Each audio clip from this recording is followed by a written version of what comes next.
बीडच्या एसपी कार्यालयासमोर वाल्मिक कराड यांच्यावरती दाखल करण्यात आलेल्या गुन्ह्याच्या निषेधार्थ कराड यांच्या समर्थकांनी ठिय्या आंदोलन केलंय। वाल्मिक कराड यांच्यावरती दाखल करण्यात आलेल्या गुन्ह्याविरोधात समर्थकांनी हा ठिय्या केला। तसंच कराड यांच्यावरती राजकीय वैमनस्यातून गुन्हा दाखल केला असल्याचा आरोप समर्थकांनी केलाय। यावेळी कराड यांच्यावरील गुन्हा मागे घ्यावा अशी मागणी त्यांच्या समर्थकांनी केली आहे।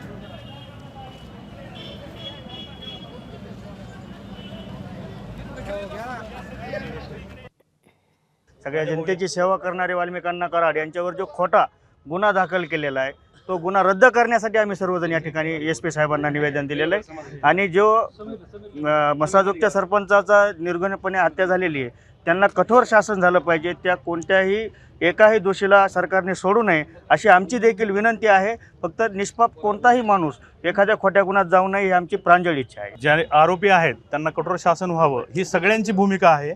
त्या पद्धतीचं निवेदनही आता आम्ही सन्माननीय एसपी साहेबांना दिलेलं आहे, जिल्हाधिकाऱ्यांनाही आम्ही निवेदन देतोय। पण या प्रकरणामध्ये वाल्मिकांना कराड यांच्यावरती किंवा त्यांना जे गोवण्याचा प्रकार या ठिकाणी केला जातोय तर तो इथं थांबला पाहिजे। चुकीच्या पद्धतीने या ठिकाणी प्रशासनावर दबाव आणून त्या ठिकाणी त्यांच्यावर गुन्हा दाखल होऊ नये अशा पद्धतीचं आम्ही निवेदन आता सगळ्यांना एबीपी माझा, उघडा डोळे बघा नीट।